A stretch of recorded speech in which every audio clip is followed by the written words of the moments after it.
तेजस्विनावधीतमस्तु मा विद्विषावहै। ओम शांति शांति शांति।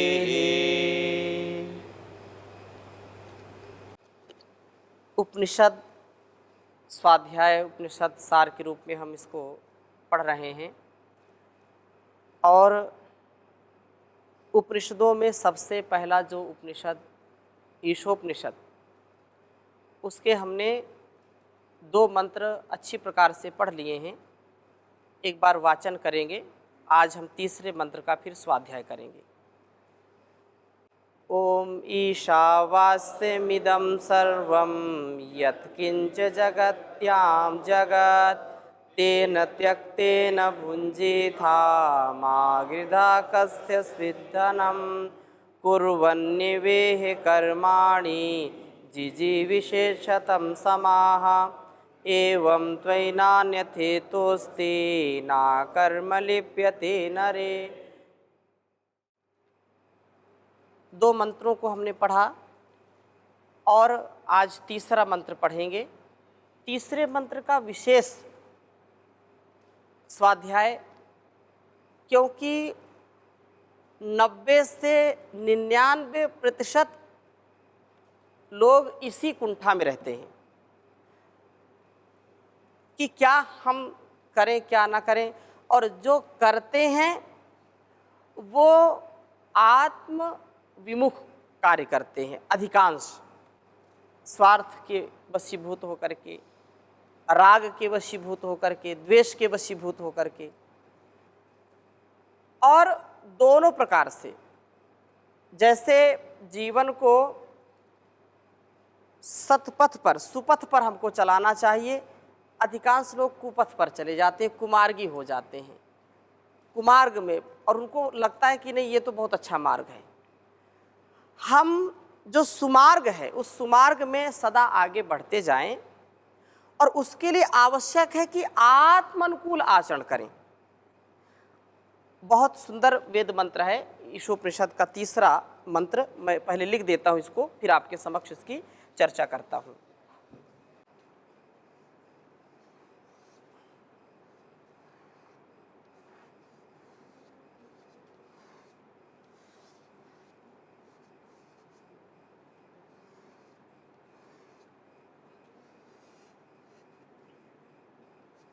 असुर्या नाम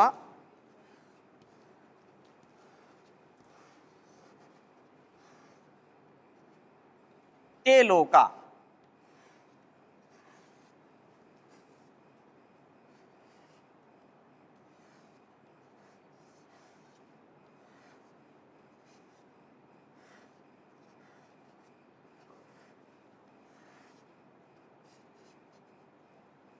असुरिया नाम ते लोका अंधेन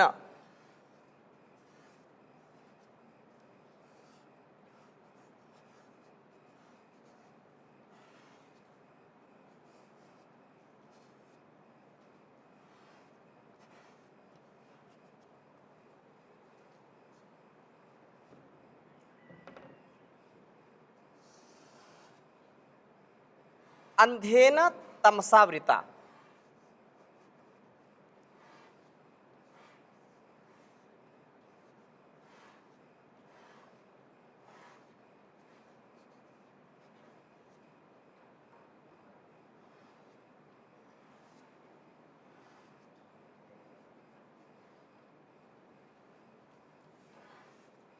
अंधेन तमसावृता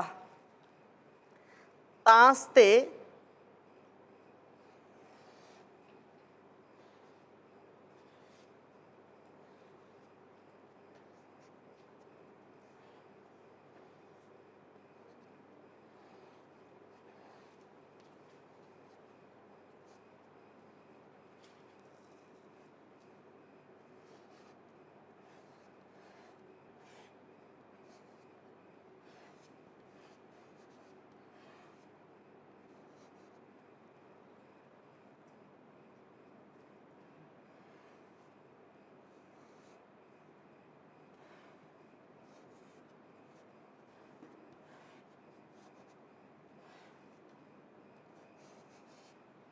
तास्ते प्रेत्याभि गच्छन्ति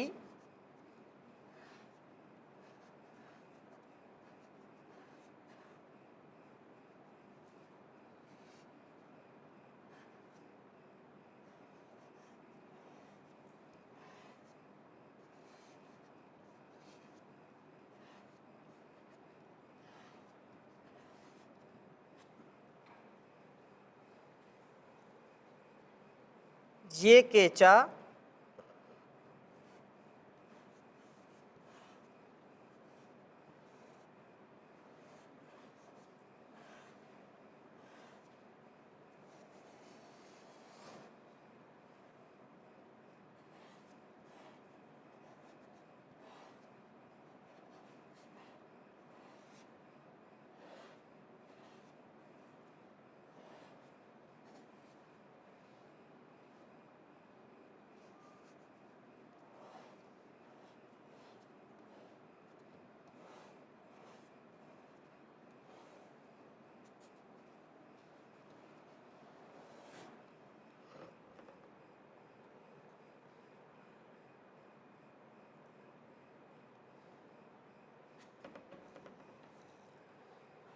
असुरिया नाम ते लोका, उच्चारण करिए, अंधेन तमसावृताः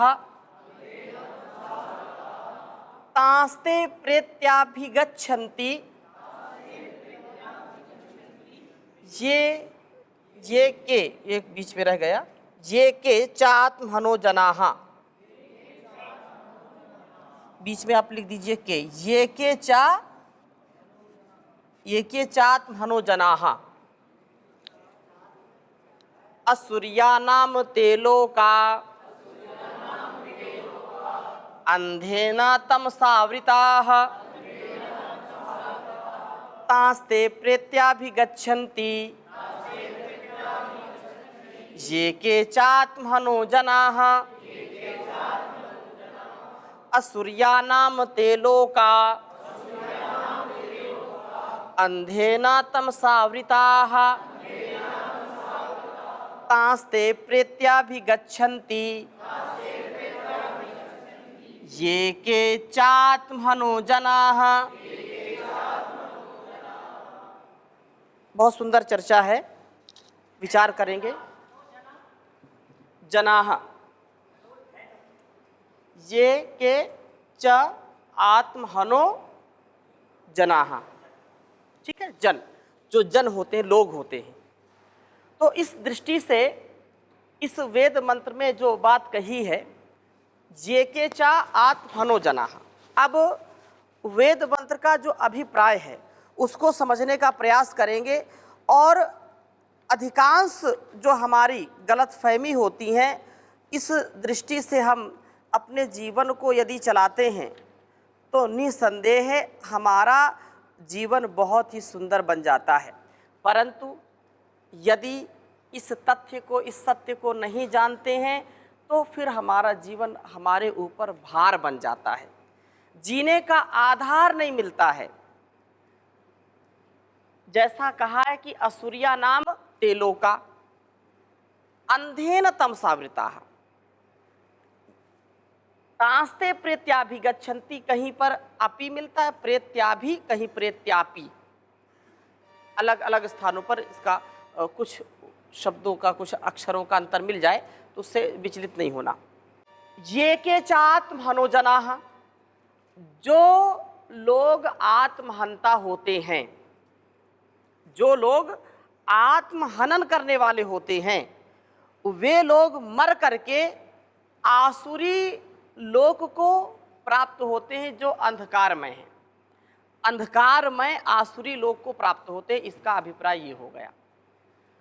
हमारा जो जीवन है उस जीवन में यदि हम आत्महंता बनते हैं, आत्महनन करने वाले बनते हैं, तो कभी भी हमको सुख, शांति, आनंद की अनुभूति नहीं हो सकती है। हम सब चाहते हैं कि हमको सुख मिले, चाहते कि नहीं चाहते? कम से कम पूरा पूरा सुख न मिले तो दुख तो चाहते ही नहीं। कोई भी चाहता है क्या? कोई पशु भी नहीं चाहता दुख और कोई मनुष्य भी नहीं चाहता, कोई पक्षी भी नहीं चाहता कि दुख उसको मिले, लेकिन दुख आ जाता है। मनुष्यता किसमें है? वो विचार पूर्वक ज्ञान पूर्वक कर्म करता है तो मनुष्यता है उसकी। वेद मंत्र का अभिप्राय यहाँ पर यह है कि वे लोग जो आत्महंता होते हैं, वे लोग मर करके, मरना तो सबको है, मरना है कि नहीं मरना, लेकिन कुछ करना भी है साथ साथ। मरना है लेकिन कुछ करना भी है। और कुछ लोग जब मरना है तो क्या करना है, कुछ ऐसे होते हैं। तो हमारी जो कैटेगरी है, हमारा जो वर्ग है, क्वालिटी है, वो कैसी होनी चाहिए? कुछ करके मरना है, कैसे मरना है? कुछ करके मरना है। तो मरना है लेकिन मर करके आसुरी लोग को प्राप्त नहीं होना। वेद मंत्र क्या कहता है कि वे लोग जो आत्महंता होते हैं वे मर करके आसुरी लोग को प्राप्त होते। कैसा आसुरी लोग? जो अंधकार से युक्त है, अज्ञान से युक्त है, अविवेक से युक्त है। मोटा अर्थ इसका वेद मंत्र का ये हुआ। अब इसका और विवेचन हम करते हैं। जो आत्महंता होते हैं, सबसे पहली बात यह है कि आत्मा ना तो मरती है ना कभी जन्म लेती है। ठीक है? आत्मा कभी ना जन्म लेती है ना कभी मरती है। न इसको कोई काट सकता है, न कोई जला सकता, न कोई सुखा सकता, न गीला कर सकता है। नैनम छिन्नन्ति शस्त्राणि नैनम दहति पावका ना चैनम क्लेद्यन्त्यापो ना शोषयति मारुता। ये जो जीवन है, इस जीवन को यदि इस तथ्य, इस सत्य को समझ करके जीने का प्रयास करेंगे तो कभी भी हम दुखी नहीं होंगे। फिर इस वेद मंत्र में ऐसा क्यों कहा कि आत्महनो जना ये के चा आत्महनो जना? जो लोग आत्महंता होते हैं, आत्महंता क्यों कहा? आत्महंता का तात्पर्य क्या है? कि जो अपनी अंतर आत्मा की आवाज को नहीं सुनते हैं, जो आत्म प्रेरणा हमको ईश्वर की ओर से मिलती है उसको हम नजरअंदाज कर देते हैं, तो समझो कि वो आत्महनन हो गया। आत्महत्या लोग करते हैं ना, आत्महत्या तो कभी होती नहीं आत्महत्या, क्योंकि ना आत्मा को कोई न मार सकता है, ना कोई इसको जला सकता है, सुखा सकता है। तो एक बात तो हमको सुनिश्चित करनी चाहिए कि जब हम कभी मरते नहीं हैं, केवल शरीर का परिवर्तन होता है ना, तो फिर पाप क्यों करें? जब आत्मा शाश्वत है, नित्य है, शुद्ध है, बुद्ध है, तो फिर चोरी चकारी क्यों करना? फिर व्यभिचार, भ्रष्टाचार, दुराचार क्यों करना? हम अपने जीवन को पाप की ओर क्यों ले जाएं? क्योंकि ये जीवन तो शाश्वत है ना। लेकिन हम हर पल मरते हैं, हर पल हमारी आत्मा हम गिरवी रख देते हैं। कब? जब हम इसकी प्रेरणा को सुनते नहीं हैं। आत्महनन का अर्थ क्या है? कि जब जब हम अपने, कल हम चर्चा कर रहे थे पिछली कक्षा में, कि जब जब कोई गलत काम हम करेंगे तब तब चार चीजें आएंगी मन में: भय, शोक, लज्जा, शंका। चार चीजें आती हैं। जब जब ये चार चीजें आए तब तब हमको उस कार्य को नहीं करना चाहिए, कितना भी लाभ मिले। और जो न्याय का पथ है, जो धर्म का पथ है, जो वेद का पथ है, उस वेद पथ, उस धर्म के पथ से हमको सदा आगे बढ़ना चाहिए। कितनी भी हानि हो जाए, कितनी लोग बुराई करें, कितना लोग जो है जय जयकार करें, इसकी चिंता नहीं करना।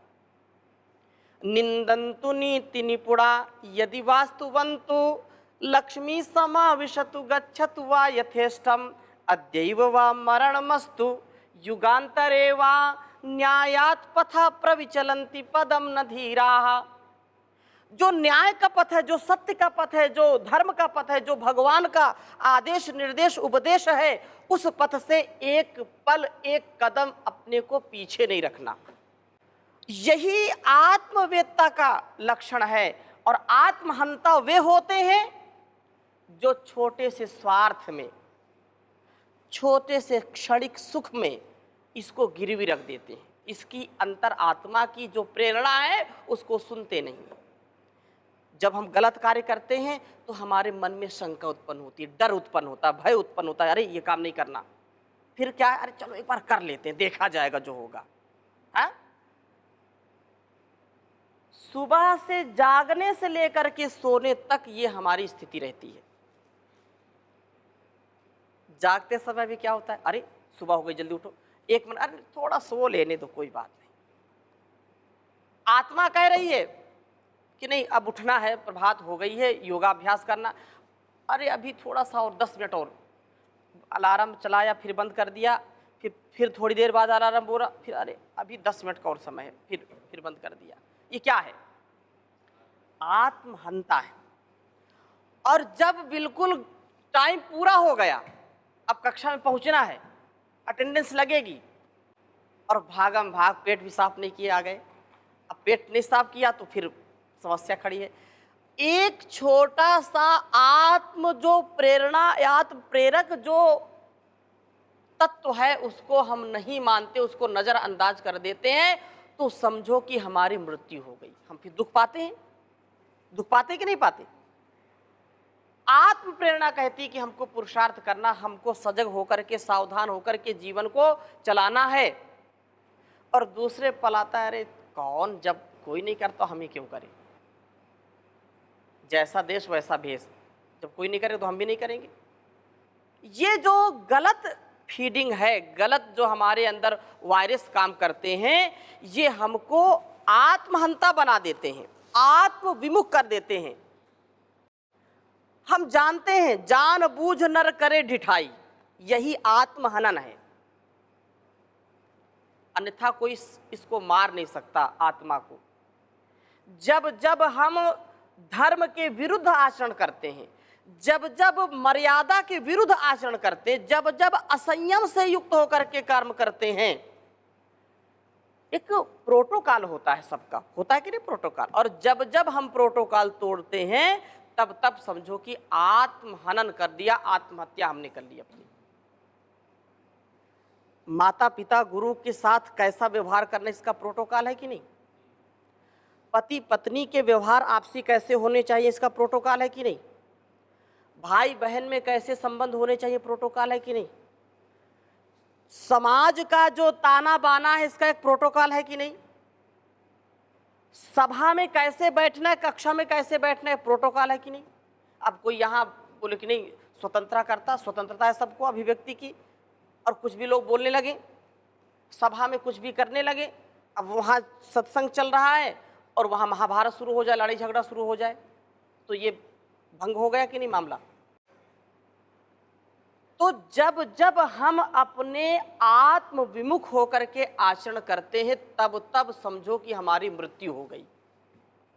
और जब मृत्यु हो जाती है तो मर करके क्या कहा, असुरिया नाम तेलो का अंधेन तमसावृता, वो अंधकार से, तमस से घिरे हुए लोक को प्राप्त होता है। अंधकार का तो आप सब जानते हैं मामला। अब यहाँ लाइटिंग ना हो और पूरा अंधकार हो जाए, रात्रि हो जाए, तो एक दूसरे को पहचान सकते हैं क्या। अब यहाँ सब लोग बैठे हैं, पूरा ये जो है हॉल खचाखच भरा हुआ लोगों से, और पूरा अंधकार है, बिल्कुल डार्क, कुछ भी दिखाई नहीं पड़ रहा, यहाँ तक कि हमारी उंगली भी दिखाई नहीं पड़ रही। अब बोला जाए सचिन भैया को जरा ढूंढ करके लाओ, कितनी कठिनता हो जाएगी। बोले हम तो ढूंढ लेंगे। अब जो व्यक्ति जानता है कि यहीं पर वो बैठते हैं, तो एक धीरे धीरे धीरे धीरे धीरे आकर के उसको ढूंढेंगे, यही है कि है नहीं है। और एक ऐसा व्यक्ति कि कहीं भी बैठता हो तो उसको ढूंढ पाएंगे अंधेरे में, बताइए। यहाँ सैकड़ों लोग बैठे हों और एक बार कहा जाए सचिन भैया को बुलाइए, बस ऐसे किया, किधर बैठे, वो बैठे, बुला लाओ इधर, हो गया। अंधकार है तो कैसे ढूंढेंगे आप। बोले आवाज़ लगा के ढूंढ लेंगे। बोले कि बोलना सख्त मना है, बोलना नहीं है, बोलना नहीं है, और ढूंढ करके लाओ। आप कितनी परेशानी हो जाएगी। फिर आप देखेंगे कि अब कैसे ढूंढें। तो सचिन भैया की पहचान क्या है, फिर बोले चश्मा लगाते हैं। अब सबका आप चेहरा टटोलोगे, चश्मा किसके किसके पास है। अब जिसके पास, अब कहीं जो है आप जो है 4-10 लोग उस चश्मा पहने तो आप सबको सचिन भैया समझ लोगे नहीं।